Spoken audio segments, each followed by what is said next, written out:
start whenever. Looks good? Yep. Okay, we're here with Flay, rapper, DJ, singer, R&B artist, formerly of Chicago. Yes. Currently in San Francisco. Yes. Why did you leave Chicago?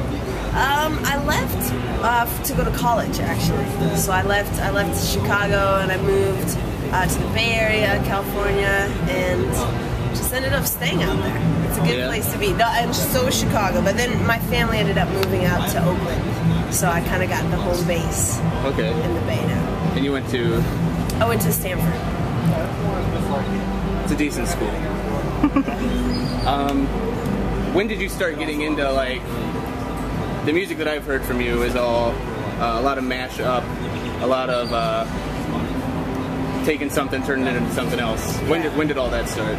You know, I think what's cool about hip-hop and that doesn't exist in the same way in a lot of other genres. I mean, it's true with electronic music too, but it's really easy to reference you know, other material, other artists, and kind of pay homage in that way, but do something interesting with that. And it's, you know, for me as a producer, it's kind of a fun challenge. It's a different way to think about making a song, and it's also another way for people to connect to the music, because, you know, they have an outside relationship or understanding of the original material, and then can reframe that in the context of something new. And I think it's kind of a compelling way to compose music, especially when alongside original production stuff. Yeah.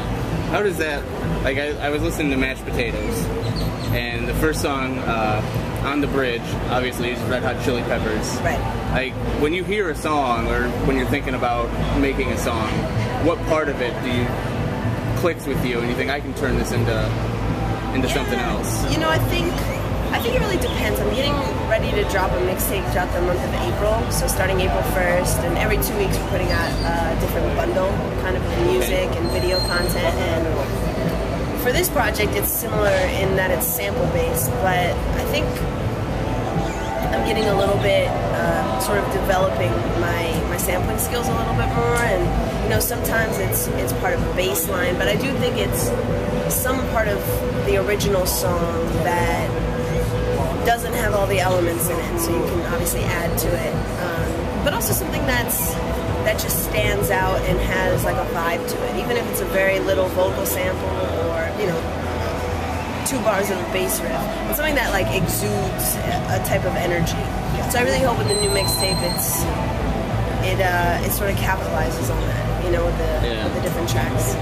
Yeah, something that I like about your music, but I've grown tired of in something like Girl Talk, is, you know, it's constantly something else. Like, it's like, here's Ludacris, and here's, you know, Procol Harum's Whiter Shade of Pale for some reason.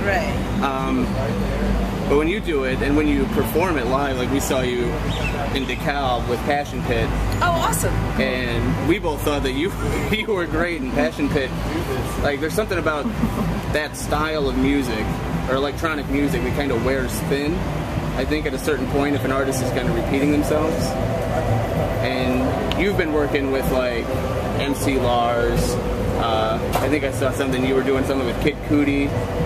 Like, how do you keep everything fresh for you? Because I would imagine sitting at a computer with that kind of stuff, it can kind of get stale. Yeah, I mean, you know, that's partially why sampling is a nice break from things, but more than anything, it's like being out on the road, touring with different people, seeing how they create music, seeing what their vibe is, and what their creative process is like. That's really, I think, the catalyst for a lot of what I do, and a lot of different experimentation, because, you know, there are some really, really talented, really innovative people out there right now, just doing the most bizarre stuff you've ever seen, and it's cool, even if you're not going to, like, go to that extreme, to witness that and incorporate elements. So I think for me, it's really just like absorbing, and, you know, even being here, it's just surrounded by tons of different artists and a lot of different styles and types of live shows, and, you know, even just the way someone uses a guitar, watching that, you know. So for me, I just feel like I'm really trying to evolve, and the more I can take elements and pieces from different kinds of music and piece that together, Hopefully keep it fresh, but we'll see. Okay. There's something I've noticed, and maybe I'm wrong.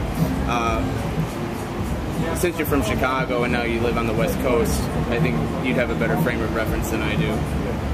I feel like Midwest hip-hop, other than not the St. Louis, like Nelly kind of stuff, but like Kanye and Lupe Fiasco and stuff like that, it's a lot more, I don't want to say intelligent, but I'm going to say, there's more thought, I think, that goes into the words and the stories, as opposed to on the East and West Coast. It seems like a lot of it is flow and beats, and it kind of drowns everything out.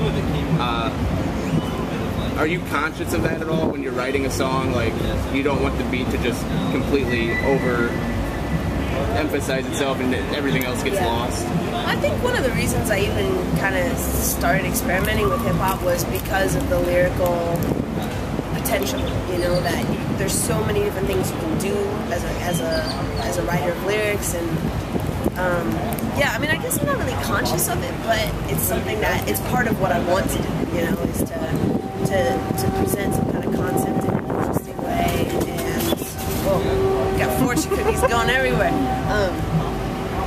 And do something interesting, you know, lyrically. And I do think there's a lot of really cool stuff coming out of the Midwest. And yeah, just a lot, you know, there's so many interesting things you can do with wordplay and with structure. But my hope is, at least for my own stuff, is to be able to combine something interesting rhythmically with something that's interesting lyrically. And I'm definitely working on that, and hopefully making some headway. Yeah. How did you end up hooking up with MC Lars? I went to college with him. Really? So, yeah, he's a couple years older than I am, and we sort of had a mutual friend who was like, yeah, you guys should meet, you know, you're both doing music. And this was right around when he had just put out, I guess, his first EP or something like that. Like and yeah, 04, 05, around that. And yeah, he's just been a really great friend and a really great mentor. And I think one of the things, you know, probably the greatest thing I learned from him is just the importance of playing live, you know, getting out there on the road, and just, you know, kind of the DIY ethos, just doing it on your own and putting out music and being sort of your own advocate in that way. Yeah, a lot of the songs that I've heard that you guys do together reminds me a lot of like MC Paul Barman and Princess Superstar. Which I don't think, it's not for everybody, but I really like that stuff. Yeah, it's kind of weird, you know? Yeah, it's different, which is good. You played a show yesterday. I did. You've got a show today. You got another one tomorrow. Yeah, we got a bunch of shows. Chilling. Drumming on the air drums. I've been into air drums lately so much. Yeah. Anyway, I'm sorry, that's an air drum moment. I was like air drum in my head, mental air drums right there. And you said you got some stuff coming out. When are you going to start dropping the new stuff? In April. So April 1st, basically every Friday in April. So April 1st, April 15th, and April 29th. We're going to be releasing free content, bundles of songs. It's part of this mixtape. It's called I Stopped Caring in '96. And yeah, I'm really excited about it. I feel like the materials kind of shows the direction where things are headed as of late. And hopefully, you know, people will like it. My mom likes it, so that's good. That's a good sign. We should also mention that Mashed Potatoes, Fucking Run, and the title of the other one escaped. Oh, 2 Week, yeah. 2 Week are all free. All free online. Then yeah, the EP is on iTunes and stuff as well. So yeah, grab it. All right, I think that's it. Awesome. All right, thanks so much. Thank you very much.